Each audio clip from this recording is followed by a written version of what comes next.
Hello students, good morning to all of you. Economy की class में आप सभी का वेलकम करता हूं। आज का टॉपिक जो होने वाला है इकोनॉमी की क्लास में वो है बजट, यानी कि चमड़े का थैला, या ब्रिटेन की संसद में कहा गया था इसको। इसका अर्थ होता है बजट का अर्थ जो होता है वो चमड़े का थैला।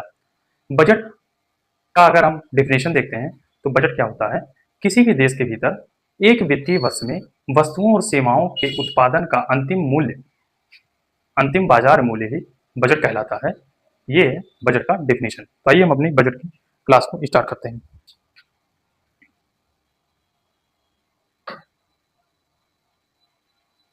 आज का जो टॉपिक होने वाला है वो है बजट।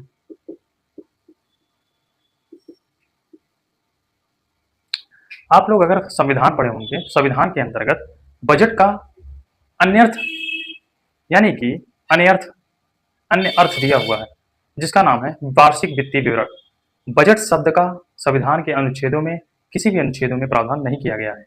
बजट का प्रावधान अनुच्छेद 112 के अंतर्गत वार्षिक वित्तीय विवरण के रूप में दिया गया है।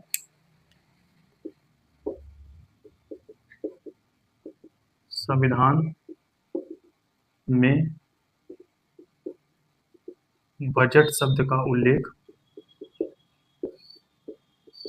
नहीं है।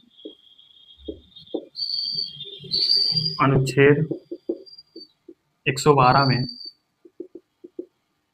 वार्षिक वित्तीय विवरण की चर्चा हमें प्राप्त होती है। बजट बजट शब्द का जो शाब्दिक अर्थ होता है वह होता है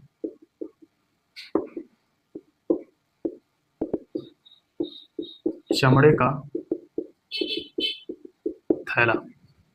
आप लोगों ने अक्सर देखा होगा, जब संसद में बजट पेश किया जाता है तो वित्त मंत्री, जो वर्तमान में निर्मला सीतारमण जी हैं, वो एक चमड़े के थैले में बजट के पूरे विवरण को उस चमड़े के थैले में लेकर आती हैं। उसे बजट नाम दिया गया। बजट बजट होता क्या है, इसका जो परिभाषा है वो हम देखते हैं। तो बजट से तात्पर्य एक वित्तीय वर्ष में, आप लोगों को ये भी बताना पड़ेगा कि एक वित्तीय वर्ष क्या होता है। एक वित्तीय वर्ष का मतलब है 1 अप्रैल से लेकर के 31 मार्च तक कोई भी साल हो उसको लिया जाता है। जैसे 2026 चल रहा है तो 1 अप्रैल 2026 से लेकर के 31 मार्च 2027 तक ये हमारा फाइनेंशियल ईयर है। बजट से तात्पर्य एक वित्तीय वर्ष में किसी देश के भीतर वस्तुओं एवं सेवाओं के कुल उत्पादन का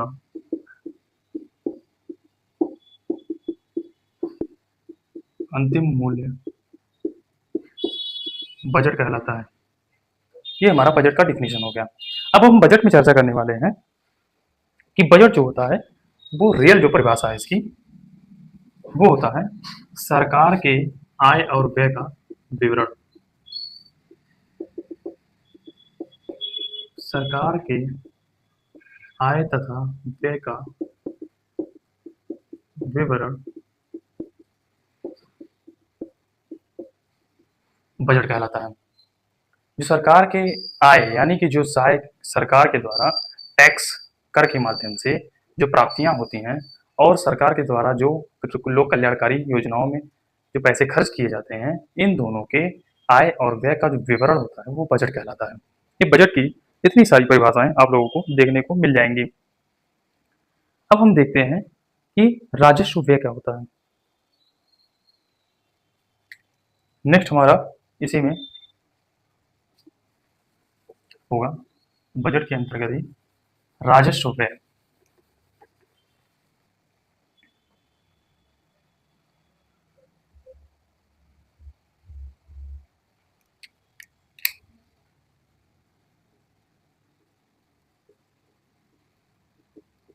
रेवेन्यू एक्सपेंडिचर।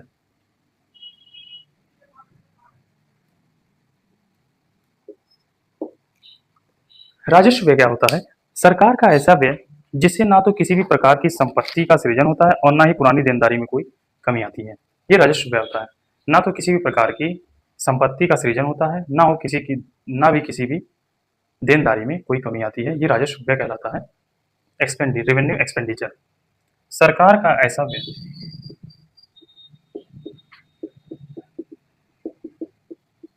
जिससे ना तो किसी भी प्रकार की संपत्ति का सृजन होता है और ना ही पुरानी देनदारी में कोई कमी आती है।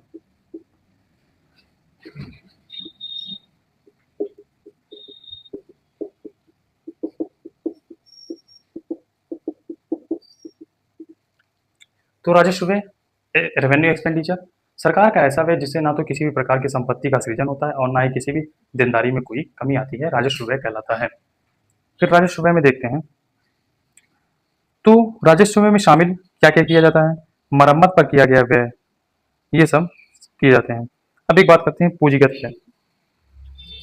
एक डिफिनेशन आप लोगों को याद नहीं रखना है, फार्मूला याद रखना है। कैपिटल एक्सपेंडिचर,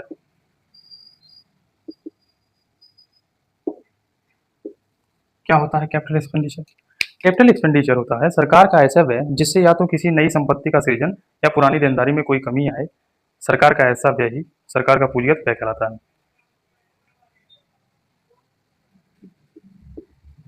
सरकार का ऐसा व्यय जिससे या तो किसी संपत्ति का सृजन हो या तो पुरानी देनदारी में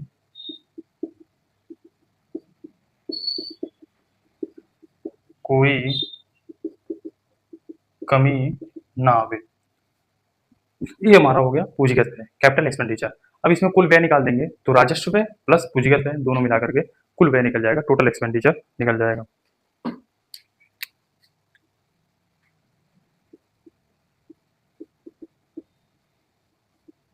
कुल व्यय बराबर राजस्व व्यय प्लस पूंजीगत व्यय, ये हमारा फार्मूला बनके तैयार हो जाता है। अब इसी में नेक्स्ट बात करते हैं, बजट में प्राप्तियां क्या क्या होती हैं। रिसिप्ट ऑफ बजट, बजट की प्राप्तियां,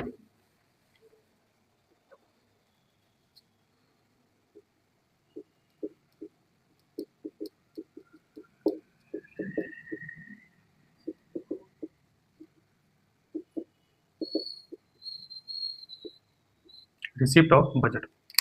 तो बजट की प्राप्तियों में क्या क्या आएगा, इसको हम देखते हैं। बजट की प्राप्तियों में हमारा जो टैक्स वसूला दिया जाता है, जीएसटी, एसजीएसटी, इनकम टैक्स, ये सब आते हैं। इसमें आ जाता है कर राजस्व तथा गैर कर राजस्व।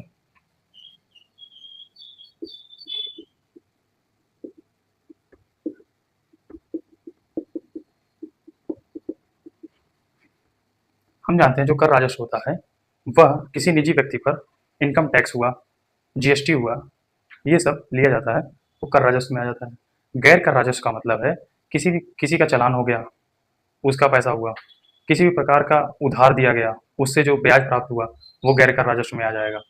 और जितना भी चालान हुआ, जितने भी ट्रैफिक वगैरह के वो हुए, जितने भी ये टोल टैक्स वगैरह हुआ, ये सब जितने भी आते हैं गैर कर राजस्व के अंतर्गत। चालान है, जुर्माना है, चालान, जुर्माना, पीएसयूज, पब्लिक सेक्टर यूनिट्स, जो सार्वजनिक क्षेत्र की इकाइयां होती हैं उनसे संबंधित हुआ, ये सब गैर कर राजस्व में आ जाते हैं। अनुदान के रूप में जो प्राप्तियां होती हैं, ग्रांट्स,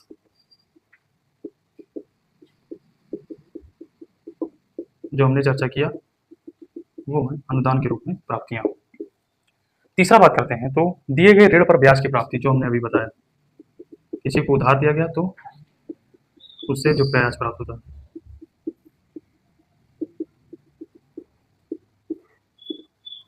चौथा बात करते हैं, वो है विनिवेश और निजीकरण के द्वारा प्राप्तियां।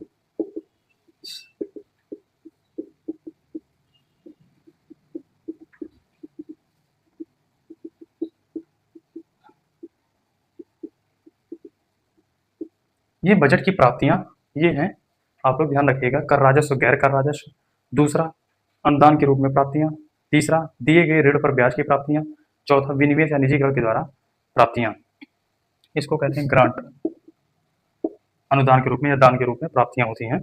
अब इसके बाद बात करते हैं, आप लोग इसको नोट कीजिए।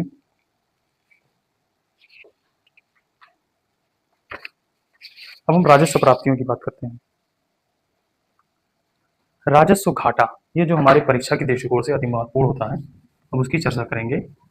रेवेन्यू डेफिसिट, राजस्व घाटा, क्या बात करेंगे, राजस्व घाटा।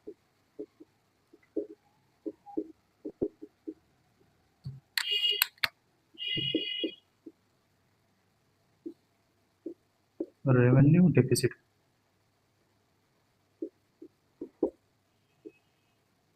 राजस्व घाटा क्या होता है, जो राजस्व प्राप्तियां होती हैं, जो राजस्व व्यय होता है, उसमें से अगर हम प्राप्तियां घटा लेते हैं तो राजस्व घाटा हमको प्राप्त हो जाता है।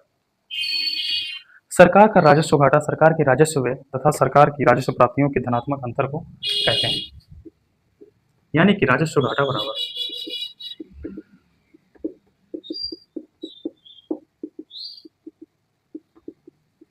राजस्व व्यय माइनस राजस्व प्राप्तियां। अब हम इसको आपको समझाएंगे कि राजस्व घाटा का मतलब है सरकार के जो रेवेन्यू कलेक्शन है उसमें घाटा आ गया है, यानी कि डेफिसिट आ गया है। तो डेफिसिट क्यों आया है, क्योंकि सरकार ने अधिक से अधिक खर्चा किया है, जितना प्राप्तियां हुई हैं उससे अधिक खर्चा किया है। यानी कि अगर सरकार के बजट में 100 रुपए प्राप्त हो रहा है और 120 रुपए खर्चा कर दिया जा रहा है, तो 20 रुपए का जो है डेफिसिट आ जा रहा है, वो राजस्व घाटा कहलाएगा। यानी कि जितना खर्च किया जा रहा है उससे ज़्यादा प्राप्तियां कम हो जा रही हैं। अब पूंजीगत प्राप्तियों की बात करते हैं। नेक्स्ट हेडिंग, पूंजीगत प्राप्तियां, इसको कहते हैं कैपिटल, पूंजीगत घाटा की बात करते हैं, डायरेक्ट कैपिटल डेफिसिट।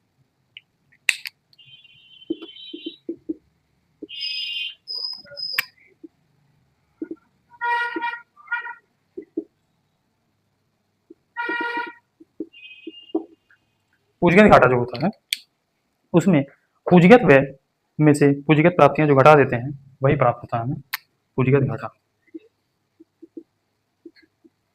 पूंजीगत घाटा बराबर पूंजीगत माइनस पूंजीगत प्राप्तियां।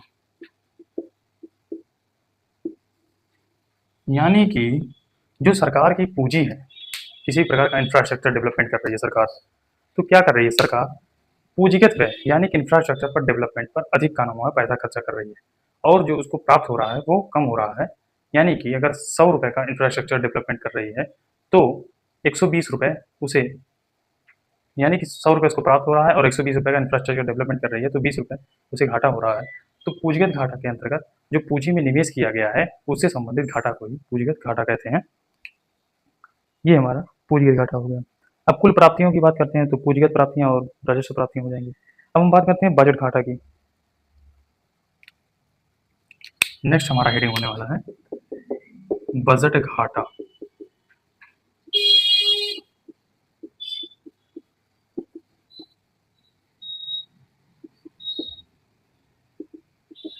बजट डेफिसिट, बजट डेफिसिट क्या होता है, बजट घाटा बराबर राजस्व घाटा प्लस पूंजीगत घाटा। ये हमारा बजट घाटा होता है, जो कि दोनों का योग होता है, रेवेन्यू डेफिसिट और कैपिटल डेफिसिट का जो पॉजिटिव यानी कि धनात्मक पहलू होता है वो बजट घाटा के कहलाता है। आई होप फ्रेंड्स, हमने बजट की विस्तार से अभी चर्चा किया है। नेक्स्ट क्लास में नेक्स्ट टॉपिक में न्यू टॉपिक के साथ चर्चा करेंगे। तब तक के लिए जय हिंद, जय भारत।